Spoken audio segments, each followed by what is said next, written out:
ദൈവ തിരുനാമം വാഴ്ത്തപ്പെടുമാറാകട്ടെ. ലൂക്കോസിന്റെ സുവിശേഷം 2-ാം അധ്യായം 14-ാമത്തെ വാക്യം. അത്യുന്നതങ്ങളിൽ ദൈവത്തിന് മഹത്വം, ഭൂമിയിൽ ദൈവപ്രസാദമുള്ളവർക്ക് സമാധാനം. പ്രിയമുള്ളവരെ, ഓരോ വചന സന്ദേശവും തിരിഞ്ഞുനോട്ടത്തിൻ്റെയും തിരിച്ചറിവിൻ്റെയും തിരിച്ചുവരവിൻ്റെയും വിഷയമായി മാറേണ്ടതാണ്. ദൈവത്തെ അറിയുവാനുള്ള അഭിലാഷത്തിൻ്റെ പൂർത്തീകരണമാണ് ക്രിസ്തുവിൻ്റെ ജനനം. യേശുവിൻ്റെ പിറവി ഒരിക്കലും അത് യാദൃച്ഛികമായിരുന്നില്ല.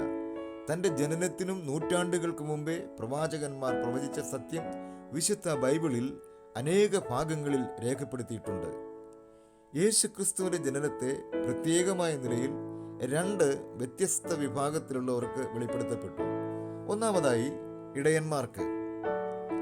ഇടയന്മാർ രാത്രിയിൽ ആട്ടിൻകൂട്ടത്തെ കാവൽ കാത്ത് വെളിയിൽ പാർത്തിരുന്നപ്പോൾ കർത്താവിൻ്റെ ഒരു ദൂതൻ അവരുടെ അരികെ നിന്നു. കർത്താവിൻ്റെ തേജസ് അവരെ ചുറ്റിമിന്നി. അവർ ഭയപരവശരായി തീർന്നു. ദൂതൻ അവരോട്, ഭയപ്പെടേണ്ട, സർവ്വജനത്തിനും ഉണ്ടാവാനുള്ള ഒരു മഹാസന്തോഷം ഞാൻ നിങ്ങളോട് സുവിശേഷിക്കുന്നു. കർത്താവായ ക്രിസ്തു എന്ന രക്ഷിതാവ് ഇന്ന് ദാവീദിന്റെ പട്ടണത്തിൽ നിങ്ങൾക്കായി ജനിച്ചിരിക്കുന്നു. ലൂക്കോസ് 2:6 മുതൽ 11 വരെയുള്ള വാക്യം. രണ്ടാമതായി, വിദ്വാൻമാർക്ക് വെളിപ്പെട്ടു. മത്തായി 2:1 മുതൽ 12 വരെയുള്ള വാക്യങ്ങളിൽ നാം അത് വായിക്കുന്നു.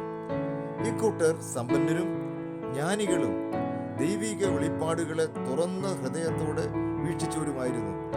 കിഴക്ക് കണ്ട അത്ഭുത നക്ഷത്രം ലാക്കാക്കി ബേത്ലഹേമിൽ രാജാവായി പിറന്ന ശിശുവിനെ കാണുവാൻ യാത്ര തിരിച്ച ജ്ഞാനികളായ വിദ്വാൻമാർ വിജാതീയരും ജ്യോതിശാസ്ത്ര നിപുണന്മാരുമായിരുന്നു. യേശു യഹൂദന്മാർക്ക് വേണ്ടി മാത്രമല്ല, സർവ്വജനത്തിനും വേണ്ടിയായിരുന്നു പൂജാതനായത്. അസാധാരണമായ അടയാളങ്ങളാൽ ലോകരക്ഷകന്റെ പിറവി പ്രഖ്യാപിച്ചതിൽ അതിശയിക്കേണ്ടതില്ല. ഇതിൽ കൂടി നവജാതനായ രാജാവിനെ ആദ്യമായി ആരാധിക്കുവാൻ ജ്ഞാനികളായ വിദ്വാൻമാർക്കും ഇടയന്മാർക്കും കഴിഞ്ഞു. ക്രിസ്തോസ് മാസെ, അതായത് ക്രിസ്തുവിന്റെ തിരുപ്പിറവി. ക്രിസ്തോസ് എന്നാൽ അഭിഷേകം ചെയ്യപ്പെട്ടവൻ, ദി അനോയിന്റഡ് വൺ. മാസെ അർത്ഥാൽ യാഗം അല്ലെങ്കിൽ ബലി. അഭിഷേകം ചെയ്യപ്പെട്ടവന്റെ ബലിയാണ് ക്രിസ്തുമസ് കൊണ്ട് വെളിപ്പെടുന്നത്. ഒരു യാഗം അർപ്പിക്കുന്നതിന് വേണ്ടിയുള്ള ജനനമായിരുന്നു യേശുവിൻ്റേത്. അതായത് മറുവിലയായി മരിക്കുവാനായി ജനിച്ചവൻ, പാപമില്ലാത്തവനായി പാപികളായ സകല മനുഷ്യർക്കും വേണ്ടി പ്രായശ്ചിത്തമായി ക്രൂശിൽ സ്വയം യാഗമായി തീർന്ന ലോകരക്ഷിതാവാണ് ക്രിസ്തു. മാനവരാശിയുടെ പാപങ്ങൾക്ക് പരിഹാരമായി ക്രൂശിൽ മരിച്ച് അടക്കപ്പെട്ട് 3-ാം നാൾ ഉയർത്തെഴുന്നേറ്റ ബേത്ലഹേമിൽ ജാതനായ രക്ഷകനായ ക്രിസ്തു ഓരോരുത്തരുടെയും ഹൃദയത്തിൽ ജനിക്കുമ്പോഴാണ് ക്രിസ്തുമസ് സാർത്ഥകമാകുന്നത്. ധനികർക്കും ദരിദ്രർക്കും, വിദ്യാസമ്പന്നർക്കും വിദ്യാവിഹീനർക്കും, എല്ലാ വർഗത്തിലും വംശത്തിലും ഉള്ളവർക്ക് വേണ്ടിയാണ് യേശു ക്രിസ്തു അവതരിച്ചത്.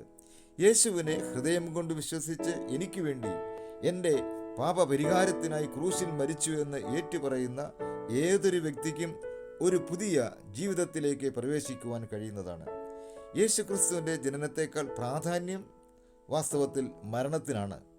രാജാവായി ഭൂജാതനായ രക്ഷിതാവിൻ്റെ ജനനത്തെ ഓർക്കുന്ന ഈ ദിനം സന്തോഷത്തിൻ്റെ, സമാധാനത്തിൻ്റെ, ഒരു പുതിയ ജീവിതത്തിൻ്റെ ദിനമാക്കി നമുക്ക് മാറ്റാം. ഏവർക്കും ഹൃദയം നിറഞ്ഞ ക്രിസ്തുമസ് ആശംസകൾ. Christ was born for us that he might be born in us. ക്രിസ്തു നമ്മുടെ ഹൃദയത്തിൽ ഉരുവാകേണ്ടതിന് അവൻ നമുക്ക് വേണ്ടി ജനിച്ചു. ദൈവനാമം വാഴ്ത്തപ്പെടുമാറാകട്ടെ.